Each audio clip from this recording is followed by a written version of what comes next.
Hello and welcome to On the Road with the Legal Talk Network. I'm Patrick Pallas and it's a pleasure to be here with you. Today we're going to be recording live from the Expo Hall floor at the ABA Tech Show 2020 in the Windy City in Chicago, Illinois. Joining me, I have an amazing guest, Mary Shen O'Carroll. Welcome to the show, Mary. Thank you so much. Before we get to this topic, can we just, you know this is coming, can we just talk about you for a minute? Always happy to talk about myself. I presume that everyone who's listened to the podcast today probably knows exactly who you are, but for those that are new to the show or haven't had the chance to hear you speak, can you tell us a little bit about your background and who you are? Sure. So my background is I'm not an attorney, but I've been in the world of the legal industry for nearly 20 years. Right. Started my career really with a background in business, in investment banking and consulting, and then went to work at Oric, where I was focused on profitability and working with the COO, running the business of a law firm. After that, I got a call from Google. I joined Google in about 2008 as their first hire in legal operations. That team has grown to nearly 60 people now. So we manage the outside counsel, financial management, vendor management, systems and tools, knowledge management, process improvement, business intelligence, professional development, sort of everything under the sun of operations at Google. So bring this down for a guy like me who has a small law firm, and I'm looking up at this monolith Google, and somebody who has the title Director of Legal Operations, Technology and Strategy. Tell me what that means and the nuts and bolts of what it is that you do and how I might appreciate that job. Sure. So it's basically running like the COO of the legal department. So for us, we have a pretty big department, but legal operations is popping up in departments of all sizes in every industry, sort of all over the world now. And the scope of the role varies, but for the most part, and you can go to Clock and actually see the 12 core areas that legal operations focuses on. I can tell you a little bit about my group. So as I mentioned, we're a fairly large organization, and it's grown over time, and our scope has changed over time. But the first area we focus on is on financial management, which includes budgeting, planning, managing our outside counsel and vendors, right sourcing, dealing with engagements, conflicts, budgets, rates, things like that, RFPs, so on and so forth. The next part of our team is focused on systems and tools and knowledge management. So it's really getting business requirements, understanding what we need, putting in or evaluating systems, either building them, implementing them, maintaining them. Other parts of our team do learning and development, so putting together programs to train, do professional development, CLEs, keeping up the library of resources for everybody. And then we have a team that does business intelligence, we have a team that builds tools, we have a team that does project management and process improvement. So really looking across our internal resources and department, how we're getting the work done and trying to figure out if there's ways to improve that. So sort of like an internal consulting team. It's really impressive how many roles, how many hats that you wear, in your job every day. And that, it doesn't end there, right? You just mentioned CLOC, the Corporate Legal Operations Consortium, and you play a role there because you're the president, right? Right. I've been involved in CLOC since its founding in 2016 and took the role of president at the beginning of 2019. And what's the mission of CLOC? So CLOC has 5 pillars, and essentially it is in some ways an organization that was built to help people do their jobs better. So essentially we have membership of legal ops professionals all around the globe, and we share ideas and best practices. That is fundamentally how we started. But we learned very quickly that this has grown into what we believe is a global movement. And there are so many believers that the industry can change and be a better place for all the players involved. And so we have pillars that are involved in educating, on moving forward, progressing the ecosystem and the industry, and having industry change, networking. So all those things. Now what's beautiful about having you on the show and having you here at the Tech Show is that you're one of those people that gets to see the entire legal industry from truly the 10,000 foot view. And so I want to talk about that and drill down. I think it fits in with your mission with CLOC and it fits in your mission at Google. There's a shift right now in the legal economy. There's a big shift occurring, and I want to hear from you what that looks like from your chair high lofted in Google. Yeah, absolutely. It's a very exciting time to be a part of this industry and be part of the change that's happening. And I always say how lucky we are to be in roles where we're not changing our own departments, but the things that we're doing are actually affecting a larger industry and profession. So yes, I think we've been having a lot of the same conversations for a long time, right? So I've been in the industry for nearly 20 years. I'm sure many listeners have been in there longer. And a lot of us have been asking, why do we do things the same way? And why is it that we're so traditional and not moving forward like every other industry has in the world and been disrupted? And I kind of feel like in the last few years, we're seeing that, right? The shift has started to happen. Everywhere you look in the industry, you're starting to see those changes around us. And so there's sort of no denying that we're no longer frozen in time. We're moving forward. We're modernizing. We're innovating. And that time has come. So I think you hit that key word. It's one of those buzzwords you hear everywhere. Innovation, innovation, innovation. That's right. One of the resolutions that was passed by the ABA House last week was 115, which encourages innovation in the legal profession, jurisdiction to jurisdiction. And that can mean different depending on where you are, whether you're in a traditional law firm or you're in a large corporate setting. But I'm curious from your perspective, what does that mean to lawyers, to especially smaller firms, medium-sized firms? What does that innovation piece look like from your perspective? To me, the definition of an innovation is really just taking something and looking at the way it's currently done, turning it on its head and doing it a little differently. We all seem to latch on to innovation equals technology, and that's certainly a huge part of it. I mean, technology is everywhere in all of our lives and disrupting sort of every industry that exists out there. And yes, it is happening in legal and it has a huge part to play, but innovation to me is really everything. I mean, so much of it is just people and process and change management. Our industry has been steeped in tradition for so long. We have taught people how to do things the way it's always been done, and we've incentivized them, right? I mean, there's reasons that they're motivated to continue the same way. Until now, there hasn't been a lot of reasons to change, but that's here, and a lot of that's coming from the clients. A lot of that's being driven from the legal operations role. People who are focused on efficiency and effectiveness are asking, can we do things differently? What are some other options for the way services are delivered or how we can work? So I love this whole conversation where this is going because, our legal industry has always been, even though maybe not a pure monopoly, it's been kind of monopolistic in that you have to have a license. Only those people who have a license can practice law. We have unauthorized practice of law protections. It's very siloed. Yeah. And those walls are breaking down. And lawyers can't stay in their silo anymore because there's a lot of outside influences pushing inward. Google is not a law firm. Google is a massive tech company. Talk to me a little bit about how those walls are coming down and how that silo is breaking and how the ecosystem around law is invading the way, for good reason, how we practice law. Absolutely. I mean, silos are everywhere in the world of law, and part of that is just because of the way lawyers practice, right? It's a very solitary role, and that's, again, part of the tradition that's been embedded in this industry.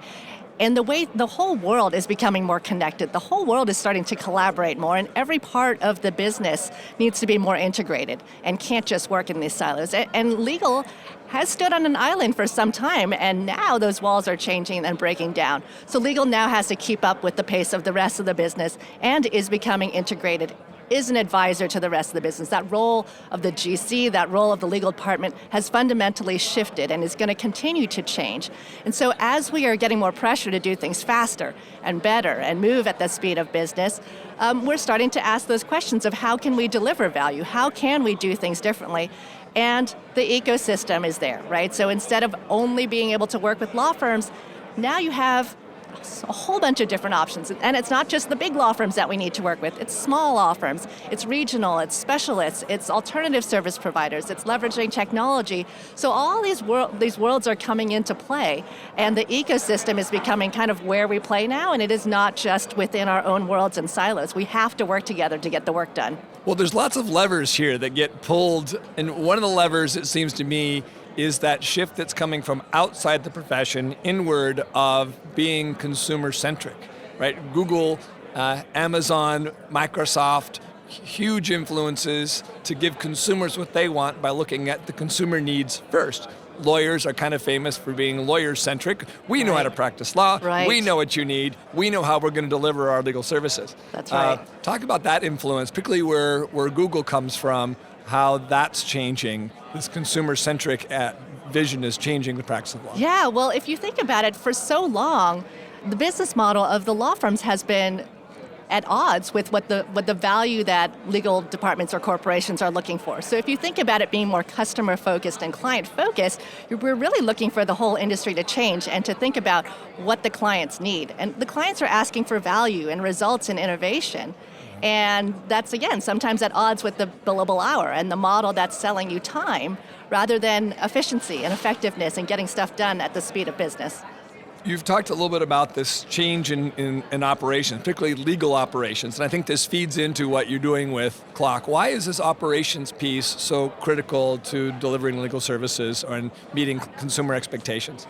So again, the role of the legal department and the general counsel has changed fundamentally, right? No longer are you this solo specialist sitting in the island that is the legal department. You're integrated with the business, and the business has demands. The business wants you to move quickly and generate more value. We're feeling more pressure from our CFOs to deliver value, right? Just like every other function in the corporation. And so with that pressure, we're looking outside. We're trying to get things done faster, and legal operations is in place because now the general counsel has to wear all these new hats in addition to being the sort of chief lawyer, right? And so we're helping find other options of getting work done. We're helping ensure that we're getting good value out of the dollars that we're spending.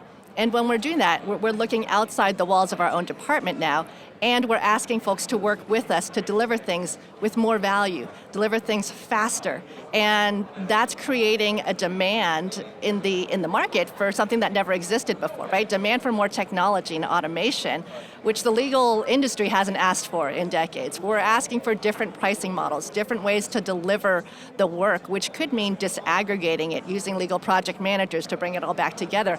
All of this is very new and different from the way work was done in the past. So you need operations people to kind of put that in place. So I'm wondering, in that continuum, we go from delivering legal services in the corporate setting where corporations simply want, maybe they're moving all their counsel in-house, they want greater efficiency, they want guarantees, not just billable hours forever, right? I get all that efficiency, and you're working on those things.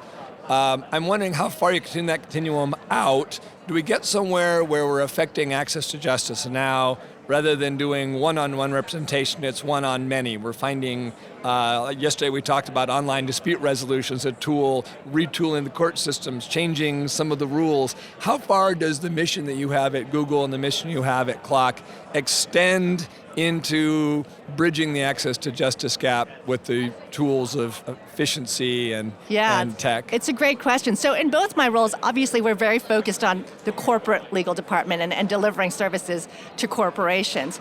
But I've had some interesting conversations with folks about how much that is changing, how much that pressure is putting pressure on the industry from not just the corporate side, but it's starting to give pressure on the consumer side and access to justice, where when the entire industry starts to shift, when the way legal services are delivered looks different for a corporation, how is it that it can still remain the same for the consumers? Of course, that's going to bleed over to the other side, and we're seeing that pressure happen, and I find that even more exciting. And what's the response? What do you see practitioners and the legal sphere doing? What's changing? Like from the law firms? Yes. Yeah, I see a whole spectrum. So this is all new. It can be very scary. I've described sort of 3 buckets of law firms' reactions that I'm seeing, broadly speaking. One are the folks who see the wave of change and don't believe that there's a problem, or kind of waving it away. And there is a lot of firms that fall into this bucket. The second area... Are they heading towards extinction, do you think? Well, you said it, not me. Okay. I'll own that. The second bucket is the group that sees that they need to do something, and they want to do something, but it's probably in a much more limited way, where they want to invest, but they're almost making it like a project, where they hire someone, then they make it someone's job to innovate for the firm, whereas the rest of the firm is kind of staying on course to do business as usual. So they're keeping the strategy and the business away from the experimentation that's happening. And then the third bucket of firms I call the committed, and those are the ones who actually see the changes coming not as a threat, but as a real genuine opportunity to lead and change and to redefine themselves into something that's even more successful, more viable, and more profitable in the future. And I believe that can happen. I see a trend happening, particularly in large firms, of mergers, bigger. And I'm wondering if you see that as really a a sufficient tool in order to provide greater services by sheer volume and size, or whether you think that's an end run of what needs to be faced, which is finding the value. It depends. It's hard to say exactly what's motivating all the mergers and what's happening. I do think from a corporate side, yes, it is helpful to have a large firm at your disposal to work with, because if they are well operated, you can work with one point of contact and get a lot done. And if they're thinking about things in a scalability model and leveraging technology, having one firm to go to who has their arms spread across the world in multiple practice areas, sure, that can actually be very efficient and effective for us. So, Mary, the $1 million question, where are we going? Look down the road.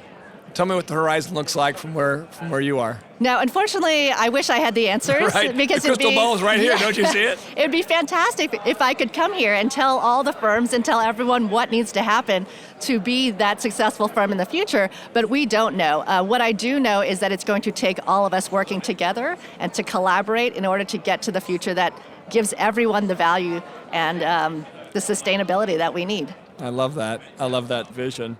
Well, we've reached the end of the road for this episode, and I really want to thank you, Mary Shen O'Carroll, for taking time and joining us today. If listeners have questions or wish to follow up, how can they find you or contact you? You can contact me through LinkedIn or via Clock at mary@clock.org. And also, thank you to our listeners for tuning in. If you like what you heard, please rate and review us at Apple Podcast or Google Podcast, Spotify, or your favorite podcasting app. I'm Patrick Pallas. Until next time, thank you for listening. All right, good job, everybody. Good job. See you, Mary. If you'd like more information about what you've heard today, please visit LegalTalkNetwork.com. Subscribe via iTunes and RSS. Find us on Twitter and Facebook, or download our free Legal Talk Network app in Google Play and iTunes. The views expressed by the participants of this program are their own and do not represent the views of, nor are they endorsed by, Legal Talk Network, its officers, directors, employees, agents, representatives, shareholders, and subsidiaries. None of the content should be considered legal advice. As always, consult a lawyer.